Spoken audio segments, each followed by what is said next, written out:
When we talk about excretion of a drug, we're talking about getting rid of the drug. So it's excreting the drug out of the body. And there's obviously a lot of different organs that can excrete drugs out of the body, right? So it's whatever organs are open to the atmosphere. So the kidneys can actually be the primary way that we excrete drugs. So when we talk about excretion, getting rid of a drug or eliminating it from the body, the primary way would be excretion via the kidneys. So we would urinate out the drug. The second one is we could take a drug, and that sometimes, drugs are actually absorbed across the GI tract. They get into the bile system. They will be actually conjugated with certain types of biomolecules and then excreted out via the enterohepatic circulation. So sometimes we can actually excrete substances out via the bile. We can also exhale, so anesthetics. So whenever people are taking certain types of inhaled gases like anesthetics, these can actually be exhaled. So the lungs can also exhale specific types of inhaled gases and excrete them out of the body in that particular way. And the last one is you could have a drug that you actually take and none of it gets absorbed across the GI tract. It exerts its effects within the GI tract, but none of it gets absorbed. And so because of that, you actually eliminate maybe all of the drug or a portion of the drug out via the feces. So we can actually eliminate drugs via the GI tract by, again, not absorbing the drug and then excreting out part of the drug, or exhaling out particular types of inhaled gases, or excreting into the biliary system, which does end up into the feces because it gets absorbed across the GI tract, gets taken into the enterohepatic circulation, and then excreted into the biliary system, or we can excrete the drug into the urine.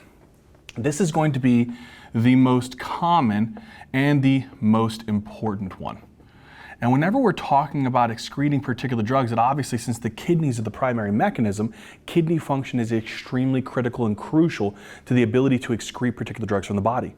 If a patient has chronic kidney disease, acute kidney injury, just complete destroyed up kidneys, are they going to be able to excrete most of the drugs into the urine? No, and so the drugs can accumulate. So it's important to be able to remember that. So what are the different factors that are affecting excretion by the kidney, since the kidneys are the primary one? We're going to talk about filtration, secretion, reabsorption, and then we'll talk about how we can modify particular excretion of drugs. Pretty cool concept here, something called ion trapping. All right, so for filtration, with basic concept, when we actually have a drug that's moving through the actual kidneys, it'll move through the afferent arteriole. When it moves through the afferent arteriole, it'll get to the glomerulus. And then from the glomerulus, via what's called the glomerular hydrostatic pressure, we can filter particular drugs across the glomerulus into the actual Bowman's capsule. So this is your Bowman's capsule, and then it'll go into what's called the proximal convoluted tubule. But this process by which hydrostatic pressure pushes certain types of things out of the plasma into the Bowman's capsule, this is called filtration.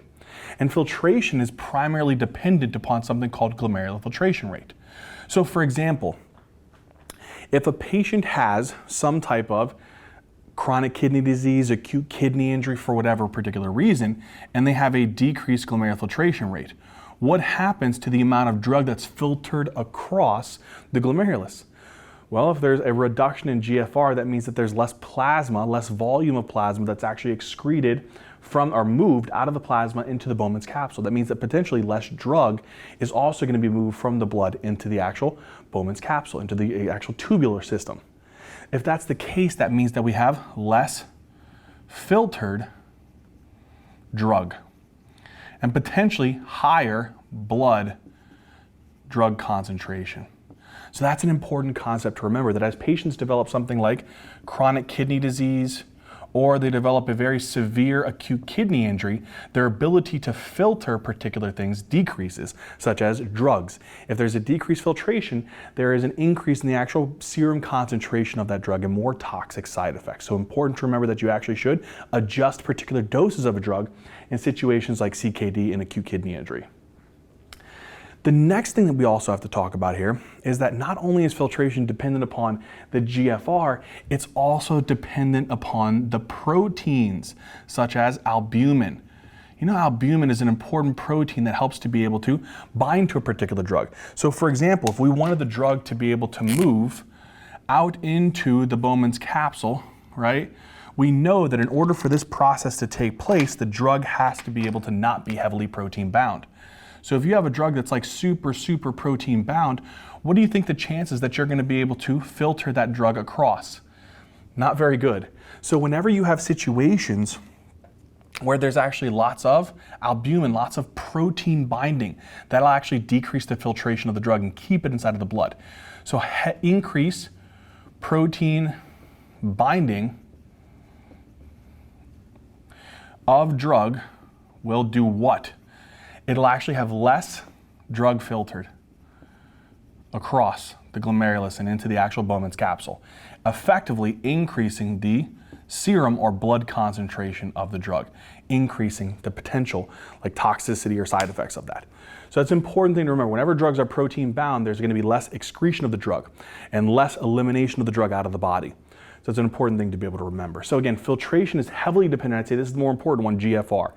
GFR, the glomerular filtration rate, the volume that we're actually filtering across the actual glomerulus every minute. If that decreases, that means that we're not going to filter as much plasma across, meaning that we're not going to filter as much drug that's in that plasma across. Not as much is going to go into the urine, more of it's going to be retained within inside of the blood. So that's an important thing to remember. But if you have a normal GFR, good kidneys, and a decent protein binding, but not heavily protein bound things, what's going to happen? You're going to have good amounts of drugs that will be filtered across. And the same concept, if you have decreased protein binding, what's going to happen? Decreased protein binding, that drug will be able to easily move across or filter across the actual glomerulus and into the actual Bowman's capsule. So less protein binding in situations like what? Maybe if a patient has what's called cirrhosis and they have less albumin, what happens? They excrete a lot of the drug, and maybe that can actually decrease the efficacy of the drug. Or in patients who have chronic kidney disease and they lose lots of albumin in their urine, they have less albumin in the blood to be able to bind onto the drug, and lots of drug can actually be eliminated from the body. So again, important to remember these concepts. All right, secretion. This is another important concept here. So let's say that you have a drug, right, comes in via the afferent arteriole, moves into the glomerulus. Some of the drug is actually filtered across the glomerulus. So some of the drug actually crosses over the glomerulus and into the Bowman's capsule, right, via the filtration process. But not all of it does. And some of the drug actually remains in the efferent arteriole, and then from there, the efferent arterioles move into something called the peritubular capillaries, and then some of those can actually go down into the medulla of the kidney and actually cause what's called the vasa recta. But let's say that some of these actual drugs remain in the peritubular capillary blood. Not all of it gets filtered. So this was step one, filtration. Not all of it gets filtered. Some of it makes it to the peritubular capillary blood. When it gets there, guess what's really cool here? You have the opportunity to move this drug from the peritubular capillary blood across the kidney tubular cells and into the actual lumen of the kidney tubules so that it can be easily excreted. In order to do that, it depends upon the actual solubility of the drug and the concentration gradient of the drug. So let's say, for example, I have one drug, and this drug, so drug 1 for excretion, and then drug 2 for excretion. Drug 1 is polar. It is water soluble. It is large. And it has to move from an area, let's say that the concentration of drug 1 is higher, more of it filtered across. And so because more of it easily filtered across, the concentration of drug 1 is higher in the tubular lumen and less in the blood. So we can say high concentration in the tubules and low concentration in the blood. So in order for me to be able to move this drug here, which is polar, water soluble, it's big, and I got to pump it from area of low concentration to high concentration, am I going to be able to do that passively? No, not a chance. It's not going to pass through the membrane. It's too big to fit through small little pores in the cell membrane, and it's too charged to be able to not interact with the phospholipids, and it's going from areas of low to high. I'm going to need energy to be able to push it against its concentration gradient. So in situations like this, certain types of polar water-soluble large drugs that we have to push against the concentration gradient, there's no chance that it's going to move passively. I need to utilize special types of transporters to move this drug across the basolateral membrane and into the actual kidney tubules. And these are called organic anion transporters and organic cation transporters. And they require ATP to be able to pump this drug from area of low concentration to area of high concentration. That's one way that we can secrete a drug into the tubules and then pee that drug out, effectively excreting the drug. Drug 2 is another situation here. It's nonpolar. It's lipophilic, or let's actually put this as hydrophobic. So it's lipid soluble. It's lipid soluble. It's small. And the concentration of this actual lipid soluble drug is going to be low inside of the actual kidney tubules and a high concentration inside of the blood. So it's a low concentration inside of the tubules, and it's a high concentration inside of the peritubular capillary blood. So because of that, will this drug be able to easily move across this phospholipid bilayer? Yes, because it's nonpolar, it's hydrophobic, and it's small. So it can do that. On top of that, is it going to need ATP to be able to pump it into the tubular lumen? No, because it's going from areas of high concentration in the blood to areas of low concentration in the tubular lumen. And that'll effectively put the actual drug into the actual kidney tubular lumen, which can be effectively removed from the body via excretion into the urine. Does that make sense? I hope so. All right, so the ways that we can affect excretion of a drug, getting the drug out of the body into the urine, which the most common way is filtration, which is highly dependent upon the GFR, or secretion, which is highly dependent upon the solubility and concentration gradient of the drug. This is an important concept because these transporters, guess what? Lots and lots of drugs can interact here. So for example, if I had a drug that I wanted to secrete, and I had another drug that I was taking, for example, one of them that's a big one is like cimetidine. If I was taking cimetidine, or if I was taking like another drug, so other ones that can actually do this, trimethoprim sulfamethoxazole, which is an antibiotic, these can directly interact with these transporters. And if they inhibit these transporters, they won't be able to secrete this drug via these transport processes into the tubular lumen, and so they'll build up inside of the blood. So remember that. This process of secretion is highly dependent upon the transporters and ATP. And if you have other drugs which can interact or inhibit these transporters, can you secrete the drugs out? No. So it's really important to remember that this step of excretion can be affected by not just the solubility of the drug, concentration gradient of the drug, but by drug interactions working against these transporters. Don't forget that. All right. The third step that we need to talk about that affects excretion is reabsorption. Let's come down and talk about that now. All right, so when we talk about reabsorption, this is basically the drug getting back into the circulation. The whole point was to excrete the drug, right? So we could filter the drug across, right? That was the filtration process, highly dependent upon the GFR. Low GFR means low filtration of the drug, less of it's going to be cleared from the body. The other way was that we talked about some of the drug can actually be excreted from the proximal convoluted tubular blood into the actual kidney tubular lumen. This is highly dependent upon the solubility of the drug, the weight of the drug, the charge of the drug, the concentration gradient, but it also depends upon the transporters. If those transporters are inhibited, they won't be able to excrete the drugs that need to be moved against their concentration gradient, that are large, that are charged, and that are water soluble, okay? The last thing is, let's say that some of these drugs are filtered, some of them are secreted, they move through the proximal convoluted tubule down the descending loop of Henle, through the ascending loop of Henle, and then it gets to the distal convoluted tubule. When you get to the distal convoluted tubule, there should be a decent chunk of drugs that are present in this area. So the concentration of the drug via the filtration and the secretion process should increase the concentration of the drug here. And theoretically, the concentration of the drug should be pretty low here in the actual peritubular capillary blood, or the vasa recta blood. So because of that, that's a good concentration gradient for drugs to be able to move from areas of high to low. But what kind of drug would move down its concentration gradient easily without any kind of transporter? A small, nonpolar, and hydrophobic drug. So drugs that are nonpolar,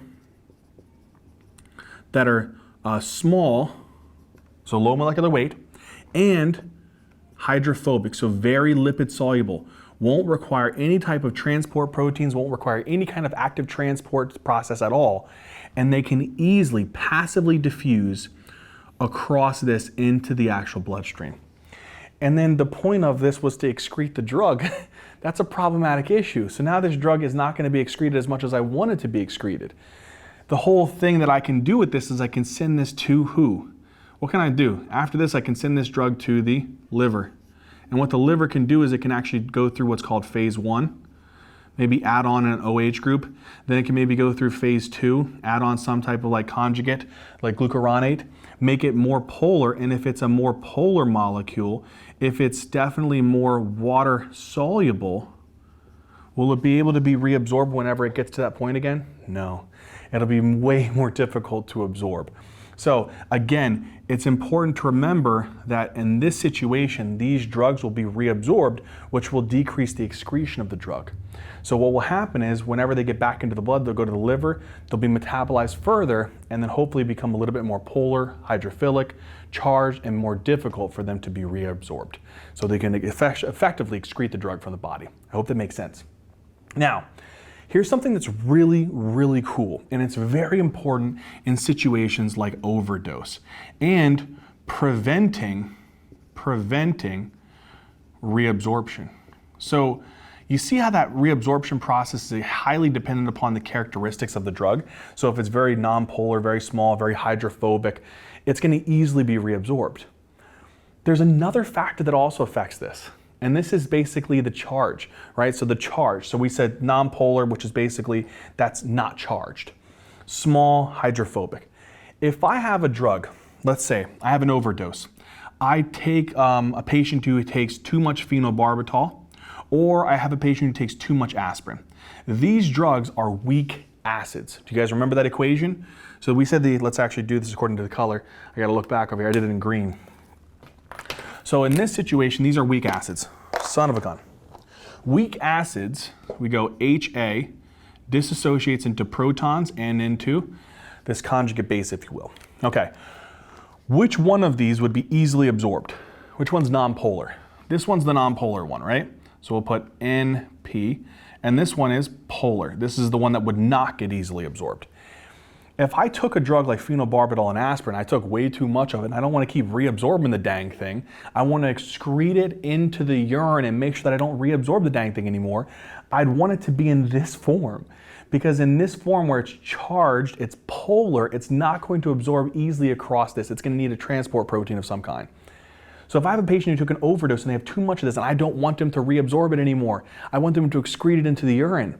What could I do that would increase the actual process, that would shift this reaction, I did it in purple there, that would shift this reaction to the right? If I wanted to shift this reaction to the right to make more of this, because if I make more of this molecule, it will not be reabsorbed, and effectively, it'll be excreted.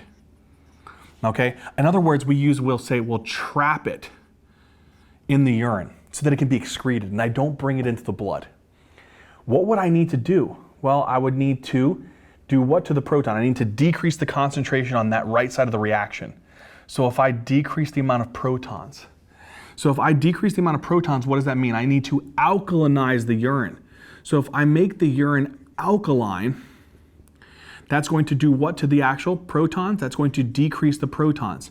If I decrease the protons, that'll shift the reaction towards the right, meaning I'll make more of this guy and it won't get reabsorbed because it's polar, and I'll excrete it and trap it into the urine, getting rid of it. How in the heck would I alkalinize the urine? What do we give to these patients to alkalinize, trap the phenobarbital and aspirin into this form and get them excreted from the urine? We give them something called bicarbonate. Sodium bicarbonate, because it'll alkalinize the urine, drop the amount of protons, shift the reaction to the right, make more of this guy, and then you won't be able to reabsorb him, and effectively excrete him into the urine. Take the opposite situation. You have a patient who takes amphetamines, and they just take a little bit too much for some particular reason. So they have an amphetamine overdose. This is a weak base. If they take a weak base, I did that one in blue. If they take a weak base, you guys remember that this was BH positive, dissociates into B and protons. Which one of these? The B is the nonpolar one. So will that be easily absorbed? Yeah, I don't want it to be that one then. This is the polar one. Will this be easily absorbed? No. So I want this to be converted into this type of molecule, because if I do this one, if I have more of this BH positive, this thing is not going to be absorbed. It'll be effectively excreted, or trapped into the urine. So I need it to be in this form. The only way I can get more of it going into this side is if I either do what? Increase the concentration on the right side of the reaction, because I can't decrease this, it's already there. I can increase the concentration of some of the molecules on the right side of the reaction. So in order to do that, I need to increase the concentration of the protons so that I can shift the reaction to the left, increasing the concentration of this weak base form. And if I have more of this one, I won't be able to reabsorb it because it's polar, it's charged. Harder to be able to reabsorb this. And so what would I need to do if I need to increase the proton concentration? I need to acidify the urine. And that will increase my protons. How do I acidify the urine? We give these patients ammonium chloride. And ammonium chloride will work to be able to increase the amount of protons acidifying the urine. We give bicarb in situations like weak acid overdoses because they decrease the amount of protons. And this will effectively trap the ions inside of the actual kidney tubules and make sure that they're excreted. Tell me that isn't pretty cool.